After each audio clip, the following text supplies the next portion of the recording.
ఓం శ్రీ మహాగణాధిపతయే నమః. ఓం శ్రీ సాయినాథాయ నమః. నిన్నటి రోజున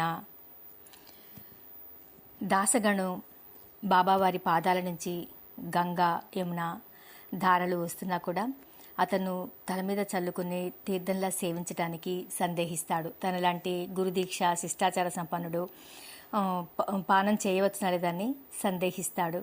ఎంతో అద్భుతమైన ఇటువంటి అవకాశాన్ని జారవిడుచుకుంటాడు. ఇలా ఎన్నోసార్లు దాసగను జారవిడుచుకున్నాడు. ఈరోజు అతడు ప్రతిదీ విమర్శనాత్మక దృష్టిలోనే చూస్తూ విమర్శిస్తుండేవాడు. రాధాకృష్ణ అయి వచ్చిన తర్వాత కొద్ది కాలం ఆమె ప్రతిభను మెచ్చుకుని తర్వాత ఆమెలో లోపాలు ఎన్నసాగాడు. ఆమె తరుణ విధవ, పన పాట, సౌందర్యవతి, వాక్చాతుర్యం ఉంది. తన మాటలలో తన సౌందర్యంతో వచ్చిన లక్షాధికారులను, కోటీశ్వరులను ఆకర్షిస్తూ వారి ద్వారా సాయినాథునికి అనవసరమైన హంగామా చేయిస్తోంది. చిరుగుల కప్ని ధరించే సాయిబాబాకు ఈ వస్త్ర వాహనాలెందుకు? ఆయనేమన్నా కోరుతున్నారా? ఈ ఛత్రచామరాలెందుకు? ఆయన కావాలన్నారా? ఈ చావడి ఉత్సవం పేరుతో ఈ జాతరలాంటి నృత్యాలు, గుర్రం, హడావుడి ఎందుకు? పల్లకి ఊరేగింపేమిటి? ఈవిడ తన తాతగారు పేరు మోసిన వకీలు అహ్మద్ నగర్లో ఉండేవారు కదా, వారి వద్ద పెరిగింది చిన్నప్పుడు. తనకు పరిచయం ఉన్న వారందరూ ఈనాడు పెద్ద పెద్ద ఉద్యోగాలు, హోదాలలో ఉన్నారు. వారి వంశస్థులను ఆరా తీస్తోంది. వారందరినీ పేరు పేరున షిరిడీకి పిలిపిస్తోంది. ఈ పిచ్చివాడు అవస్థే అలా వచ్చి తలనొప్పి సృష్టించాడు మనకందరికీ. షిరిడీలో ఎన్ని వాడలు చాలకుండా చేస్తోంది. జనసమర్థం పెంచుతోంది. బాబా చుట్టూరా తన విలక్షణమైన అధికారం సాలెగూడులా అల్లుతోంది. అయినా ఆశ్చర్యం, బాబా కూడా ఈవిడ ఆ అధికారానికి తలవొగుతున్నారనిపిస్తోంది చూడగా. ఆమె తలపెట్టే ప్రతి పనికి ఆయన ఆమోదముద్ర వేస్తున్నారు. శ్రీరామనవమి ఉత్సవాన్ని శ్రీరామ జన్మదిన వేడుకగా మార్చిందా? మసీదులో ఉయ్యాల కట్టించిందా? ఆ ఉయ్యాల బాబా పీకి పారేస్తారనుకున్నాను. పీకి పారేయలేదు. ఉగ్గురులై కోపపడ్డారు. అంతే. రాధాకృష్ణాయి నొచ్చుకుని ఆ ఉయ్యాల వెనక్కి తెమ్మని కబురంపగానే, వద్దులే, రామజన్మనవమిగా ఈ ఉత్సవం జరుపుకోండి అని అనుజ్ఞ ఇచ్చారు. అలాగే కొందరు ముస్లిం భక్తులను ఆ రోజే వచ్చిన ఉరుసు పండుగను మసీదులో బాబా సమక్షంలో జరుపుకోమని పరోక్షంగా ప్రోత్సహించింది. గంధోత్సవం, జెండా ఉత్సవం, శ్రీరామ జన్మనవమి అన్నీ కలగాపులగంగా జరిపేశారు బాబా కూడా. ఏమిటో ఈవిడ షిరిడీ సాయి సంస్థానం రూపురేఖలే మార్చేటట్లుంది. అసలు ఏ బంధాలు లేని ఫకీర్కు సాయినాథునికి ఈ సంస్థానం ఏమిటి? సాయి మహారాజ్ బిరుదేమిటి ఈవిడ ఇచ్చినట్లు? ఆ పిలిపే మారుమ్రోగుతుంది. సాయి మహారాజ్, సాయి మహారాజ్ అని. ఈవిడ పెట్టిన పేరే బాబాకు వామన్రావు పటేల్ లాంటి యువకులతో గంటలు రోజుల తరబడి ఆ చర్చలేమిటి? చచ, ఏమీ బాగాలేదు, నాకు నచ్చలేదు, సాయి ఎలా ఓర్చుకుంటున్నారో ఏమిటో అంటూ ఉపన్యాసాలిస్తూ హడావిడి చేస్తున్న అతడి మాటలకు కొందరు భక్తులు తమ మద్దతు తెలపడం, రాధాకృష్ణ ఆయిని హేళనగా చులకనగా విమర్శించడం, నీచంగా మాట్లాడడం ప్రారంభించారు. అదో గొప్పగా అలాగే కొనసాగిస్తున్నాడు దాసగను. ఆ రోజు అలాగే దీక్షిత్వాడాలో వాగి అలసిపోయి ద్వారకామాయికి వచ్చాడు దాసగను. రేపు అహ్మద్ నగర్లో భక్త తుకారాం హరికథ ఉన్నది అతనికి. అందులోనే సాయినాథుని గురించి కొన్ని ఘట్టాలు చెబుతాడు. ప్రతి హరికథలో లానే జనం చేయబోయే హర్షధ్వానాలు, తన శ్రావ్యమైన కంఠస్వరం, తన భక్తి పారవస్యంపై అతడికి ఈసరికే గొప్ప ఆత్మవిశ్వాసం ఏర్పడింది. అదంతా సాయినాథుని అపార కరుణ అనే విషయం మరపుకి వచ్చి తన గొప్పతనం అనే భావన కలిగి ఇతరులను ఊరికే విమర్శించే స్థాయికి ఎదిగిపోయాడు. దాని ఫలితమే ద్వారకామాయికి రాగానే బాబా పాదాలకు నమస్కరించి, బాబా, రేపు అహ్మద్ నగర్లో నా హరికథా గానం ఉన్నది. మీరు మనసారా ఆశీర్వదిస్తే నాకు విజయవంతంగా మీ లీలలు గానం చేసే అవకాశం వస్తుంది అన్నాడు దాసగను. అతని వెంట అతని విమర్శలకు తలలూగిస్తూ ఆనందించే కొందరు వ్యక్తులున్నారు. వారంతా రాధాకృష్ణ ఆయిని అనవసరంగా విమర్శిస్తూ ఆనందిస్తున్న వారే. సద్గురువు వద్ద ఉండి దుర్గుణాలు మానుకోని పండితులు వారు. మరి నా ఆశీర్వాదం ఎందుకు దాసగను? నీవు గొప్ప పండితుడివి, విమర్శకుడివి. రామజన్మనవమి, ఉరుసు ఉత్సవం, జెండా ఉత్సవం, చందనోత్సవం అన్నీ కలగాపులగంగా ఆచరింపజేసే పిచ్చి ఫకీరును నేను. హిందువులలోని రక్తం, ముస్లింలలోని రక్తం, కిక్కు, ఇసాయి, గోసాయి అందరిలో ప్రవహించే రక్తం అంతా ఎర్రగానే ఉంటుందని ఒకే రకంగా ధమనులలో సిరలలో నాడీ మండలమంతా ప్రవహిస్తుంటుందని భావించే వెర్రుబాగుల ఫకీరును. భగవంతునికి భక్తునికి కులమత భేదాలు వాదాలు లేవని ఉండకూడదని దృఢ సంకల్పంతో ఉంటాను నేను. కానీ మీలాంటి గొప్ప పండితులో గాలికి నీటికి నిప్పుకి భూమికి ఆకాశానికి కూడా కులము మతము పేద గొప్ప స్త్రీ పురుషలింగ భేదము ఆపాదించగల మేధావులు. నేను ఈ షిరిడీలోని ఈ ద్వారకామాయిలో కూర్చుని అందరూ నావారే అనుకుంటాను. అందరికీ నేనే అనుకుంటాను. చీమ పూజ చేయిస్తుంది నాకు. బ్రహ్మ పూజ బ్రహ్మ చేస్తాడు నాకు. సాయి అన్నా బాబా అన్నా మహారాజ్ అన్నా సాయినాథ అన్నా నాకన్ని పిలుపులు ఒక్కలానే వినిపిస్తాయి అనిపిస్తాయి. వారి వారి భక్తి భావం చూస్తాను తప్ప వారెవరు అని చూడను. అలాంటి సర్వ మానవ సౌభ్రాతృత్వం కోసం అహరహం అనంతం విశ్వవీక్షణం చేసే వెర్రి ఫకీరును. నా దీవెన నీకెందుకు? నా భక్తులలో నాకు ఆడ మగ తేడా తెలియదు. నా భక్తులలో నాకు వయస్సు శరీర సౌందర్యం తేడా తెలియదు.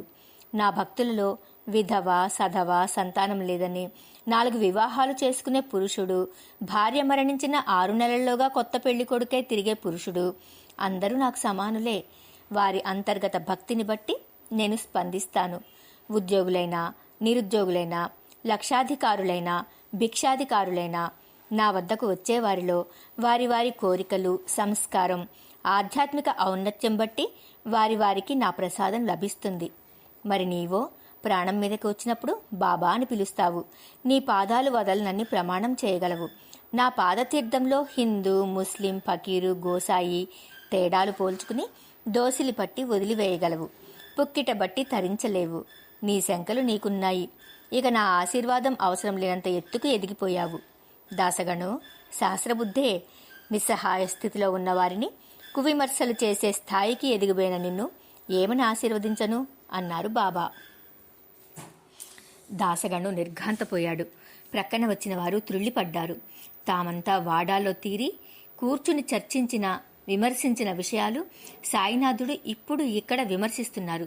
ఓరి బాబోయ్, ఎలా? ఆయనకు కోపం వస్తే ఉగ్రులై తిట్టి కొట్టి తరుముతారు. ఏదో ఆయన నీడన తాము ఒకానొక రక్షణ వలయంలో ఉన్నారు. దక్షిణలు దండిగా పొందుతున్నారు. గౌరవాలు పొందుతున్నారు. రుచికరమైన బాబా ప్రసాదాలు బాబా పంచుతుంటే బాబా ప్రక్కన కూర్చుని ఆరగిస్తున్నారు గొప్ప గౌరవంగా. ఇవన్నీ తాము వదులుకోగలరా? దాసగణు, నీవు నాపై హరికథాగానం చేస్తున్నావు ఊరూరా. ఎందరో జనం మూగి వింటున్నారు. ఎందుకు ఈ శ్రమ నీకు? ఈ పిచ్చి ఫకీరుకు ఏ ప్రచారం అక్కరలేదు. వెళ్ళు అన్నారు బాబా నిర్లిప్తంగా. దాసగణు గొంతు తడారిపోయింది. బాబా, అలా అనకండి. మీరు మా దైవం, సర్వస్వం. మిమ్మల్ని గురించి కీర్తిస్తే భుక్తి ముక్తి సర్వం ఉన్నాయి అన్నాడు మెల్లగా. మరి ఆ జనాలు నీ కీర్తనలు విని నన్ను చూడాలని షిరిడి నిండుగా చీమల బారుల్లా దోమల్లా ఈగల్లా మూగుతున్నారు కదా అన్నారు బాబా కాళ్లు బార్లా చాపుకుంటూ. దాసగణు గొప్పగా చూశాడు తన వెంట వచ్చిన వారి వైపు. ఆ చూపులలో తన హరికథా గానం ప్రభావం వలన ఎందరు ప్రజలు షిరిడీకి వస్తున్నారో చూడమన్న గర్వం ఉన్నది. అలా జనం తండోపతండాలుగా వస్తుండటం వలన షిరిడీ క్షేత్రంగా మారింది. షిరిడీలో క్రొత్త ఇళ్లు వెలుస్తున్నాయి. బాబా, ఇదంతా నా హరికథా గానం వలన వస్తున్న మార్పు కాదా? నేను హరికథా గానంలో సంత్ లీలలో ప్రముఖంగా మీ కథ మీ లీలలు హృద్యమంగా చెబుతాను. జనాలు షిరిడీకి ఎలా వెళ్ళాలి అని నన్ను అడుగుతుంటారు బాబా. కేవలం ఖండోబా ఆలయం వద్ద నుండి ఇటు మసీదు వరకు అక్కడొక ఇల్లు ఇక్కడొక ఇల్లుగా ఉంటుండిన కుగ్రామం ఇప్పుడు ఇటు మన్మాడ్ వైపు అటు కోపర్గాం వైపు నీమ్గాం జలగాం రహటా అలా 4 దిక్కులకు పెరిగిపోతుంది. ఊరు పెద్ద నగరంలా విస్తరించుకుపోతున్నది. ఈ మన చుట్టుప్రక్కల ఉన్న వారిలో ఎందరో కొబ్బరికాయలు అగరబత్తులు దీపారాధనకు నూనె కలకండ ఒకటేమిటి దునిలో సమర్పించడానికి కొబ్బరికాయలు ధూపం వేసేందుకు సాంబ్రాణి పూలు పూలమాలలు సాయినాథుని పూజకు ఉత్సవాలకు కావలసిన సామాగ్రి అంతా అమ్మే అంగళ్ళు వందలాదిగా పెట్టుకుని దానిపై వచ్చే రాబడితో బ్రతుకుతున్నారు. భోజన వసతి గృహాలు టీ బంకులు పెరిగాయి. యాత్రికులతో పాటు సౌకర్యాలు పెరిగి షిరిడీ లక్షలాది జనానికి భక్తికి దారి చూపుతోంది. భక్తికి మార్గం చూపుతోంది. ఎందరు సాయినాథుని ఆశ్రయించుకుని జీవిస్తున్నారో లెక్కలు తేల్చడం కష్టం. మీరు ఎప్పుడో దక్షిణలుగా ఇచ్చిన డబ్బుతో అది ఖర్చు పెట్టవద్దని చేసిన హెచ్చరికతో ఒక పేదవ కుర్రవాడు 82 ఎకరాల పొలం కొన్నాడు. అది పెరిగిన షిరిడీలో పెరిగిన ధరలతో లక్షలాది రూపాయలు ఆర్జించి పెట్టి అతడు లక్షాధికారి అయ్యాడు. బాబా, జనం వస్తే నష్టమేమిటి అన్నాడు దాసగను. అవును దాసగను, నష్టమేమిటి? కానీ అది నీ ఒక్కడి వల్లనే రావాలనుకోవడం పొరపాటు. నీ వల్లనే వస్తుందనుకోవడము తప్పు కాదా? ఒక మహాప్రపంచంలో చీమ పని చీమ చేస్తోంది, దోమకి కేటాయించిన పని దోమ చేస్తోంది, మనిషి చేసే పని మనిషి చేస్తున్నాడు. సర్వ ప్రాణికోటి సమైక్య కృషే సృష్టిలోని ఈ కనిపిస్తున్న సర్వ సౌందర్యాలు, సర్వ కార్యాలు, సర్వ కారణాలున్నాయి. ఏం, నీవు హరికథాగానంతో షిరిడీకి జనాల్ని ఆకర్షించాలనుకోగాలేంది మరొక వ్యక్తి ఎవరు? నీవు అందరి ముందు విమర్శిస్తున్నావే, ఆ వ్యక్తి చేస్తే తప్ప? భగవంతుడిచ్చిన శరీరం యొక్క రూపము, అందము, అందవిహీనత ఏదైనా ఆ వ్యక్తి జన్మకు ముందే రూపుదాల్చుకుని ఉంటాయి దాసగను. మాటల్ని మార్చినంత, పేర్చినంత తేలికగా మనుషుల్ని, శరీరాల్ని నీవు నేను ఎవ్వరూ మార్చలేము. సాధ్యం కాదు దాసగను.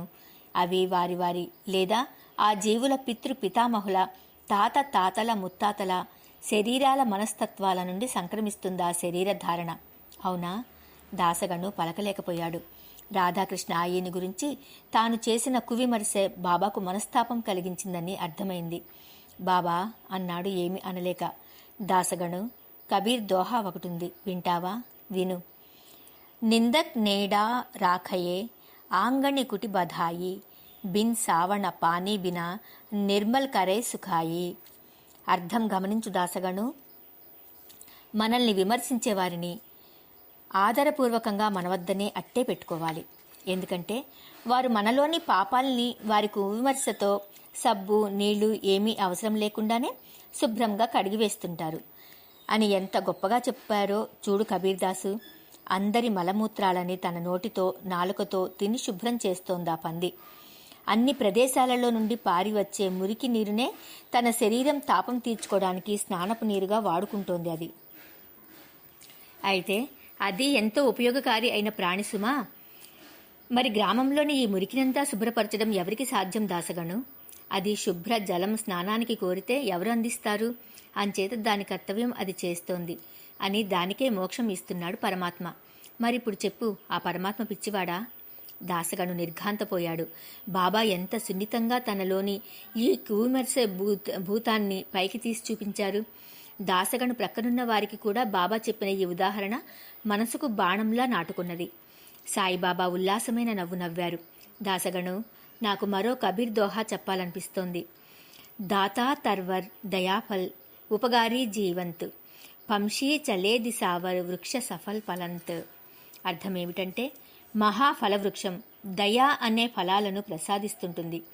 ఈ వృక్షం అనే పదంలో కబీర్దాస్ పరమాత్మ రూపాన్నే వృక్షంగా వర్ణించాడు దాసగను.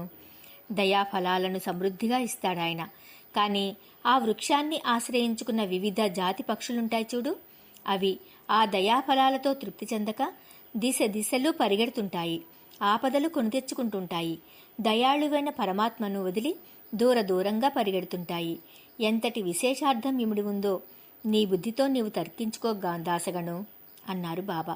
దాసగను మారు పలకలేకపోయాడు. ఆలోచనలో పడ్డాడు. మహావటవృక్షం మహాఫలవంతమైన మధుర ఫలాలు అందిస్తున్న సాయినాథుని నీడలో నిశ్చింతగా ఉంటూ ఆ నిశ్చింత ఇచ్చిన భక్తి అతిశయం అనబడే ఒకానొక అహంకారంతో బాబా పదములు ఆచరించక ఆయనకు దూరంగా ఎగిరిపోతున్న పక్షులం తామంతా.